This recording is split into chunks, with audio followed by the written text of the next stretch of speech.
Did you know that I have a Patreon page? If you want extra content, you can subscribe to my Patreon to see videos that will never be uploaded to YouTube, like this, and this, and this one here. Wow! My Patreon account also features brand new types of content like behind the scenes and hot takes. Patrons are also the first people notified of any changes to my schedule. Go to the first link in the description if you want even more content.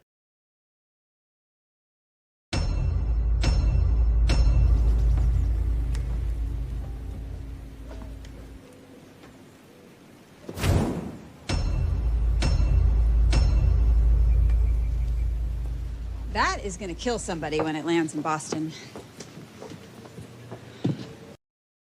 I know this is supposed to be manufactured bullshit, but it's also supposed to seem genuine to the public, right? So which chuckle thought the best way to represent Translucent as a man of the people was by showing him on a swing? Yes, it's a hilarious visual for us, but it's fucking ridiculous as part of this propaganda. Discount Jeremy sins something he likes cliche. Also, it's supposed to show Translucent being playful and lighthearted and also connecting with kids, which you might have understood if you had paid attention to the part of one of the earlier episodes where they mentioned his own kid. I was trying to go for something a bit more personable and down to earth. Not this down to earth. Why is Courtney having a pop at this editor as if the creative direction was all his fault? Look, editors can perform feats of magic, but surely he didn't choose the content. I refuse to believe that he is the creative director and editor in a company that has a Marvel-esque cinematic universe. If your brief wasn't clear enough, that's on you, Courtney. Obviously, this guy isn't the sole person behind all this crap, but that doesn't matter to her. She needs someone to blame for it. What don't you understand about some people just being We here are not f***ing Heidi and Spencer. Even in 2019, Heidi and Spencer references were dated enough to earn you a sin. And having to hear the reference in 2023 means you're getting 5. This coming from the guy who spends half his videos making stupid references that only the brain-dead sheep in his flock will find funny.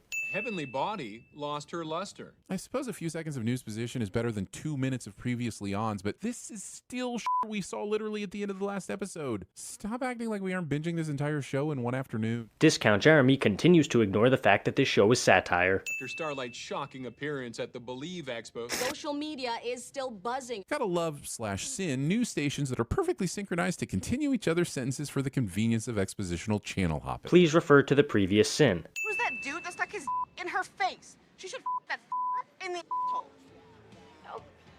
Okay, those weren't our bleeps, those were the news station's bleeps, which means one of two things is happening here. This is either a live interview where someone's predictively bleeping the swears and blurring her lips, or this is a recorded interview which the anchor should not be shocked by. Or this specific story was done live without the bleeps and this is simply a censored playback. Drinking beer by the pitcher. Yes, I know it happens, but we really need to stop supporting the idea that this is a good way to consume your carbonated yeast. Admits that it happens in real life, sins it anyway because he thinks the show is supporting it simply by having it in an episode. What are you, a toddler? Do you think that just because something is in a show, that means the showrunners support it? Really? 5 blocks down into a pet store where he hides behind his jumbo bag of kibbles and bits for 4 hours. The scariest part of this story is that there's a pet store that just let a kid hide behind a bag of dog food for 4 hours and doesn't check on him to see if he needs any help. Or maybe none of the workers there noticed him? You know, because he was hiding? Live your life. That's what Robin would want. No, I think what Robin would want is to not have been jelloed at high speed for no good reason. Can we stop speaking for the dead as if this is supposed to make grieving people feel better? But people do this in real life all the time. What don't you get about this? Jesus. My grandfather built this place with his bare hands. That's me in the middle. Homelander's homestead is all set up to look like he had a typical American childhood. But isn't this all easily disprovable? These weren't really his parents, and I bet his grandfather had nothing to do with building this house, so isn't putting this picture and fairy tale out there risky? I mean, Butcher and Friends managed to uncover a lot more with far less. The truth about Homelander has been buried pretty thoroughly, so the majority of normal people would never question this or even care. The boys uncover stuff because they're specifically looking for stuff to uncover. Welcome to my bedroom. Hasn't changed a bit. Great observation. Why hasn't it changed at all? Homelander implies that his parents died when he was pretty young, so why has this house been kept as if it were some sort of shrine to his childhood? Because it's a Homelander shrine? I mean, he is the most famous man in the entire world, so it kinda tracks. So no hero was born. None of them.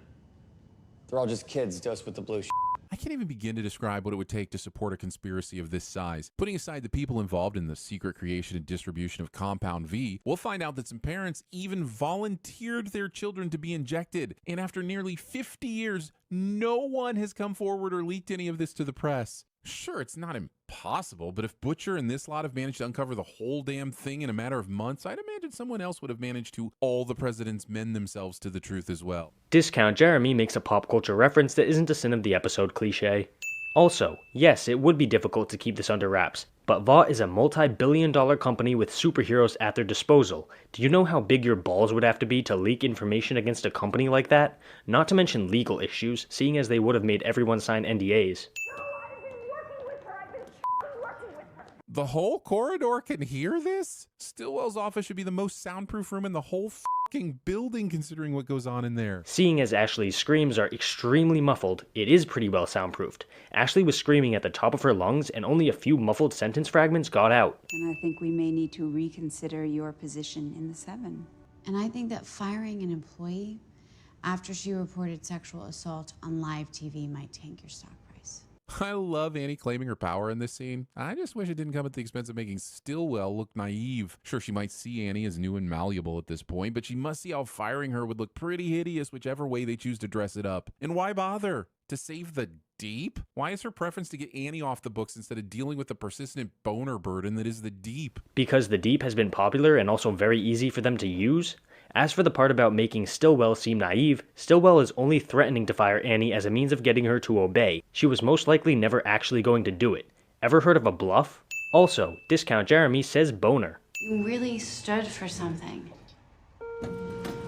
Pretty sure that was just written by the marketing guys. Elevators that know exactly when to arrive to give maximum impact to your big zinger. This would have been really awkward if they had another 10 floors to go. How many times do I have to remind people that this show is satire before they start to get it? When you see perfect timing in a show that's making fun of superhero movies, how does it still not click? Listen, I got one word for you. It's a surefire way to solve this puzzle. Is it going to be a soup that just so happens to have a power that would be extremely helpful in this situation and is also vulnerable enough to be taken advantage of by a bunch of non-soups, but for some reason hasn't been mentioned until now? Mesmer. Yeah, that sounds right. Okay, and the sin is what exactly? That there happens to be someone who could be useful to them? So in your mind, that's unrealistic, despite the fact that this happens in real life? Do you want an example maybe, so you know I'm not just saying that?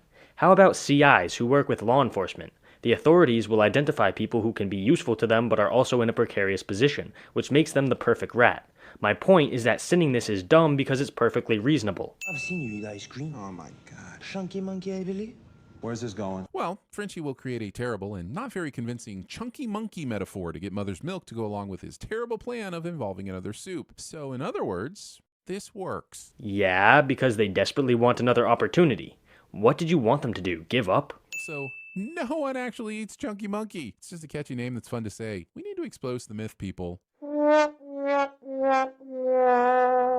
She climaxed and accidentally turned into ice. As you can imagine, it snapped off. Which makes Seth insanely lucky that he only lost his dick. If he was that close to Ice Princess when she became negative 346 degrees, the entire outside of his body should have been affected too. Not necessarily. Are you just assuming his entire body was touching hers? Have you only ever fucked missionary? Please do continue the escapades. We don't make jokes or judgments here. Well said. I mean, how else can you expect poor Seth to let it go, let it go? Discount Jeremy tries to sing in a video cliche. We don't get a good look at it, but I think it's hilarious that Translucent has a bust that is likely, well, just the stand. Discount Jeremy sins something he likes cliche. I'm gonna need you to make a public apology. And you're going to be taking a sabbatical from the Seven. She's doing this f***ing now? In the corridor? Stillwell strikes me as the type of person who likes to control things, so I'd expect this to happen in her office. And likely with Homelander present, just in case an emergency deep frying is required. This scene demonstrates how Stillwell has power over the Deep regardless of location or backup. The whole point of the Deep's character is that he's a joke, so this kinda actually makes sense. Stillwell fires him in a very backhanded and uncaring way. New movie, Insurrection. It's really exciting. A superhero movie with Seth Rogen in it. That fake-ass laugh. But there's only one person who can see inside their hearts and read their minds. So Mesmer is apparently a child star that's been neglected and tossed aside by Vaught, but why? We'll get told it happened after some insider trading, but his power is insane. The ability to read people's minds should make him one of the most in-demand soups on the planet, and he's out here doing the convention circuit? Who chooses the Deep over Mesmer? Clearly, the implication is that people got tired of his power and moved on to flashier things like flying, laser shooting, super speed, invisibility, etc. How do you not get this? Besides, as for him being in demand, Vaught only cares about money. Once Mesmer stopped making them crazy money, they didn't want him anymore. The next 3 sins in a row are all pop culture references. The f*** are you? Why don't you take a peep and see? It's really odd seeing the kid from Sixth Sense playing a character that has superpowers very similar to Bruce Willis's character in Unbreakable. Or a few rapidly aging beach bums, a sundowning elderly woman, and an alien-killing glass of water from The Boys being part of the Shyamalaniverse. So the show made a mistake for casting an actor who also had a role in a movie? What? How do you know about Cleo? Well, I work for child services. I love transitions like this. Have they just been walking in silence all this time? This cut makes it seem like they left the convention, walked across this field, and are only now picking up this conversation again. Yeah, because they probably are. Marvin most likely ushered him out of the building quickly and in silence because he didn't want anyone else overhearing their conversation, and is now explaining the situation because they're getting close to their destination. It all makes total sense. Don't have a DVD player. Being reminded how much owning physical media is becoming a thing of the past. Pointing things out on the screen. My wife, Becca, used to hum the Spice Girls. I'll tell you what I want, what I really, really want. Discount Jeremy tries to sing in a video cliche. Just remember, who are your friends?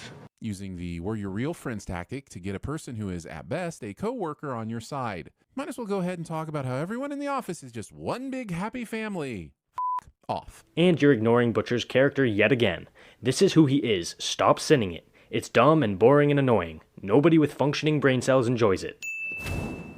That is going to kill somebody when it lands in Boston. Breaking the ice by referencing a future manslaughter. Pointing things out on the screen. So what if I took you to a house you'd never seen before, full of photos of parents you never met, toys you never played with, Hardy Boy books that you never read? Acting like if there are Hardy Boys books in front of you, you're not just going to quit what you're doing and read all of them ASAP. Frank and Joe deserve better, Homelander. Ha ha ha, this is so funny because he said words.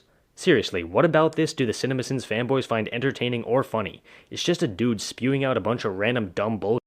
Also, my goodness, is there anything other than emotions left in this episode? So emotions are automatically a sin? Despite emotions being a massive part of the human experience and therefore a crucial part of storytelling? How stupid are these people? I'm really sorry about the blanket. It never should have been there, and Randy Setdeck has already been terminated. Cool, but how did Randy Setdeck ever get a hold of Homelander's actual childhood blanket? Why would that even be a thing that still exists at Vaught? They're hardly the sentimental type, so wouldn't it have either been discarded and never seen again, or locked away so securely that random Randy Setdeck would never have accidentally been able to get a hold of it? No, as the show explicitly shows us. I mean, why is it so ridiculous that a Vaught employee used his connections to get a hold of some Vaught property? And as for it being discarded, do I really need to remind you again that Homelander is the most famous man in the world? It makes sense that stuff like this childhood blanket would be kept somewhere. Got your phone linked to my Find Your Shithead Friends app. Okay, this explains why Butcher's able to pop in at extremely convenient times, but those apps require the other person's phone permission too. And as resourceful as Butcher is, can you imagine any of these guys being dumb enough to leave their phones unattended and unlocked near him? Maybe Butcher is smart enough to hack into their phones, and as for them leaving their phones unattended, that wouldn't automatically make them stupid if they're in a safe area. Well, now we gotta kill him. Saying you've got to kill someone loud enough for the person you're talking about killing to hear. Pointing things out on the screen. Frenchie, you're dating a terrorist. Is this true? Frenchie expects to get an answer to this question from a woman who's been almost 100% silent since he met her, and has shown no indication that she speaks or understands English. No indication that she understands English? Are we just ignoring the many indications that she does understand English? Is Discount Jeremy lying again? Also, Frenchie will be deeply hurt by this revelation, but I'm shocked by his lack of perspective. By many definitions, he and the rest of the boys are the terrorists in this situation. Vaught is the accepted power, and they're working against them in a pretty illegal fashion. Get off your high horse, Frenchie, and wait for some context. Okay, but that's simply an example of Frenchie being a flawed man. He doesn't consider himself to be a terrorist. You know, because most people don't consider themselves the bad guys. Scene with baby Homelander that this blanket leads to is one of the best parts of the episode, but if you think I'm not sinning the conveniently placed baby blanket being on top of this pile, then welcome to the channel. You must be new here. Discount Jeremy sins something he likes cliche. Never got the point of these. To me, they always look like Granddad's bollocks flopping in the wind. You would think that... Skip. I can give you everything you want on this list. Except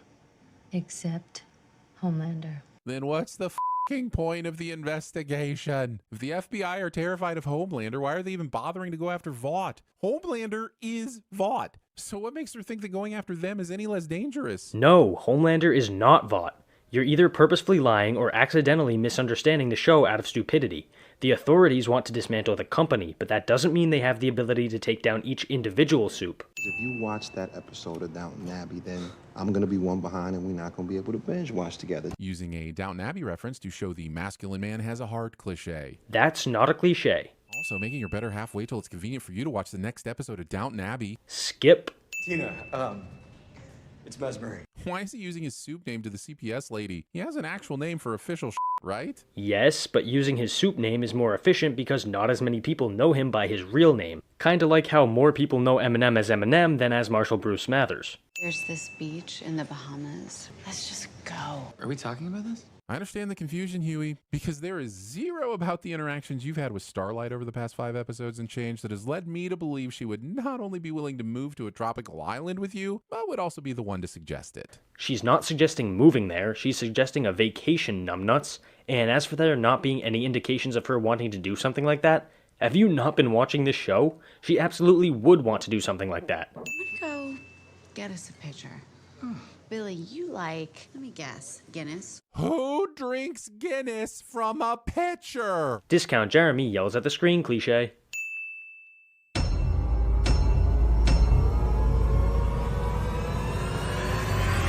Got the kitchen and the basement and the living room. And since your dad met that bitch, I got his office too. Got my juices going, my rhymes flowing, my breath blowing, showing the signs of slowing. I can feel my skills growing. Took a little practice to practice these lyrical gymnastics, but now the fact is, Queen Bee, I'ma be throwing out your fucking mattress. Hell yeah, baddest bitch in the biz, taking the show on the road. You can clean up your own jizz, nigga. Peace.